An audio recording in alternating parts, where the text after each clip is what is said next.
Good is good, it's your boy Ty back here with another video, and in this video today, guys, we're gonna be doing a top 10 list of the power forward position in NBA 2K24 MyTEAM. Now, a lot of these guys that you could run at power forward were on my small forward list, such as a guy like Sean Marion. Again, he is ran at the power forward quite a bit. Jason Tatum, even a guy like Grant Hill, I'm personally running at the power forward position right now, but they're on my small forward list. So if you want to see where they stack up, make sure to go watch that small forward list and then come back here and dive back into it. Because look, that's kind of the way we have to do things. I can't put people on more than one list, otherwise things just wouldn't be right. Now we're gonna start off here at number 10 with Ruby Paolo Banchero, 6'10", 7-foot wingspan, 73 3-ball, 74 speed. The problem with Banchero is his defense. The one thing he has going for him is a decently wide player model player build,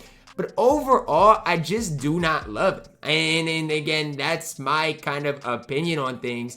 I just don't love Banchero because of that defense. Now, he is pretty cheap to lock in because he is for the Orlando Magic set. And so because of that, I don't mind Banchero. I mean, for his price, he isn't super bad. But what does he really give you on the court? Not a great shooter, not great defensively. He has a decent player model, but is that enough? I don't really think so. I don't think that's probably enough for me to pick him up.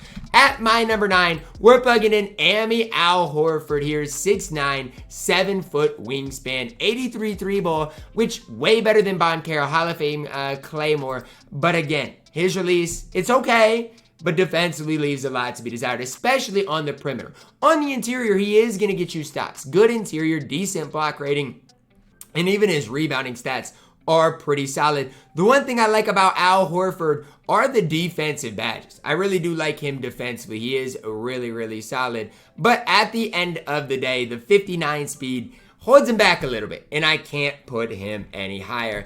At my number 8, Ruby Lowry Marketing, 7 feet tall, 7'4" wingspan, 78 3-ball. But when you look at his defensive stats, it is horrible. Absolutely horrible. Now, does this eliminate him playing? No, because he's still going to be 7 feet tall at that power forward position. One thing you're probably going to want to do with Lowry, try to hide him defensively, right? Put him on that cone, put him on a guy with a slow release, make him that little bit better. But defensively, definitely is going to leave a little bit to be desired. I don't hate Lowry Marketing. I think you can use him, and honestly, I have a lot of success with him.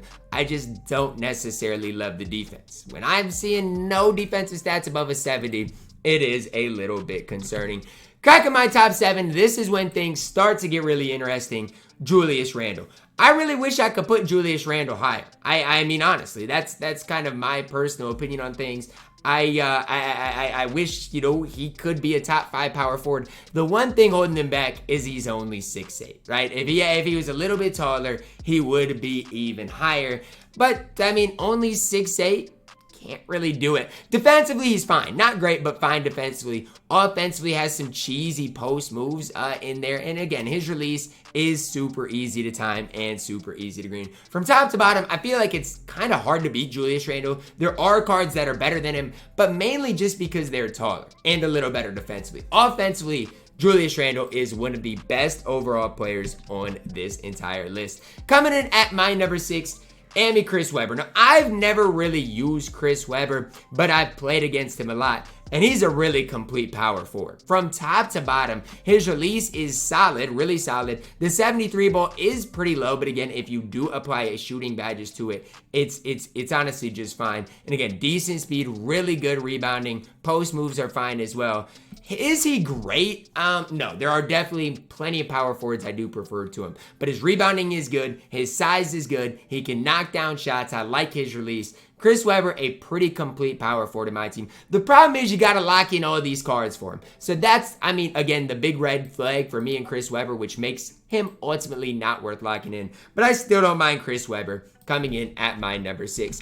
At my number 5, might come as a surprise to a lot of people, Jabari Smith Jr. Now, is he perfect? No. On the interior, he is going to get absolutely abused. If you run Jabari at center and you come up against a guy like Shaquille O'Neal, he is going to get abused in the post. Now, release, That's kind of what saves Jabari. Outside of that, doesn't really have much going for him. Decent speed, decent dunking, not bad perimeter defense. Again, the problem is, if you do play him at that center position, he is going to get abused by the Shaqs, abused by even like an AD. He is going to get absolutely dogged. That's why I prefer him at the power forward position. He's a staple of my No Money Spent squad series right now as it is. Coming in at my number 4, I'm plugging in Amethyst Sean Camp. I don't love this card, and that needs to be clear while I'm recording this video. I don't love Sean Camp. A lot of people gas Sean Camp because his release is solid, defensively he's good, and he dunks on everybody. But this year, I feel like driving dunk, standing dunk aren't as important of stats as they have been in the past. Now, that's not me saying they're useless. That's not me saying that, you can't have success with Sean Camp, because I think you can. It's just, I would like to see the 3-ball higher before I see that 95 standing driving dunk. Defensively, not bad. He can actually hold it down on the interior, unlike a Jabari Smith Jr. at 6'10", especially the power forward position is really solid. The thing for me is, he's a lock-in, man. And am I biased against him for that? Probably. The whole debate that he is better than Anthony Davis, throw it out the window. It's not even close, not even comparable, not even in the same tier of players, in my opinion. Sean Camp at number 4. I respect him, I just don't love him.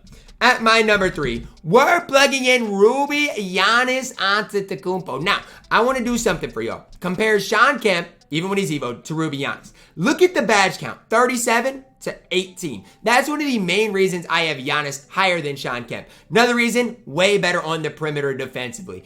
Giannis isn't perfect, and honestly, I don't even play Giannis right now as it stands because I'm running Ben Wallace and I'm running Shaq.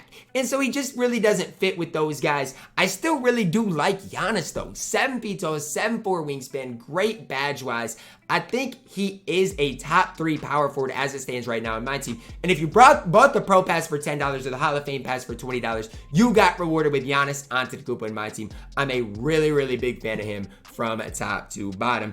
At my number 2, Amethyst Bam Adebayo, 6'9", 7'2" wingspan. Now, he's a little like Giannis, where defensively he's going to be an absolutely incredible player. The big thing for Bam is that his 3-ball is a little bit higher. When you compare Giannis to a guy like Bam, that's the one thing that Bam is going to do better, is shoot the ball. Finishing wise, sure, he's fine. Defensively, the Hall of Fame anchor is huge. Bam base on normal timing I'm not going to sit here and gas. I'm not going to sit here and say it's the best release like that you'll use, but it is really solid and you definitely can use it and have a lot of success with it. Bam for me is at number 2. The problem is you got to lock in all of these Series 1 players. Again, not a cheap lock in for Bam. Is he worth that? Probably not, but he does come in at number 2 on my rankings. And coming in at number 1 by a country mile is Amethyst Anthony Davis.